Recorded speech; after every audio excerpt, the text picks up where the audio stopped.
Der Wunschzettel von der Caroline. Die Katja und die Caroline sind in der ganzen Strasse bekannt. Es sind Zwillinge von der Familie Fuchs. Sie sind immer nur das Zweite auftaucht. Und ihre wuscheligen rotblonden Köpfe hat man immer schon von weitem gesehen leuchten. Von Anfang an war Caroline das Spiegelbild von der Katja.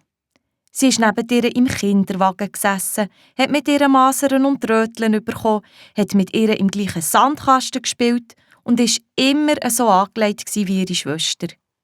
Sie haben sich glichen wie ein Ei am anderen. Schliesslich waren sie auch eineiige Zwillinge. Am Anfang hat es Caroline ja ganz lustig gefunden, wenn die Leute sie mit ihrer Schwester verwechselt haben. Im Kinski haben die beiden auch einmal Plätze getauscht. Sie haben mit ihrer Ähnlichkeit gern andere an der Nase herumgeführt. Aber dann ist der erste Schultag gekommen.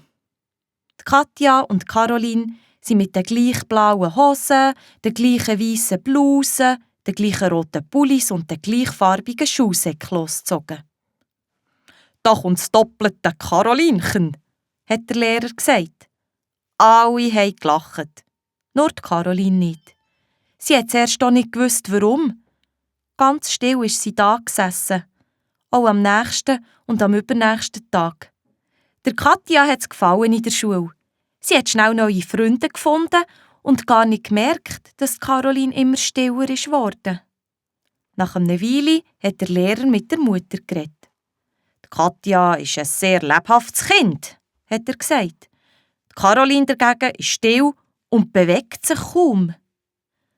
Die Mutter hat sich das veränderte Verhalten von der Caroline auch nicht erklären. Sie ist sogar daheim geblieben, wenn Katja raus ist spielen. Sie hat Bücher angeschaut, wenn Katja Musik gehört und sie wollte Fernsehen schauen, wenn Katja Eile mit Weile spielen. Erst der Caroline ihren Wunschzettel hat dann die rätselhafte Angelegenheit aufgeklärt. Und das ist so gekommen.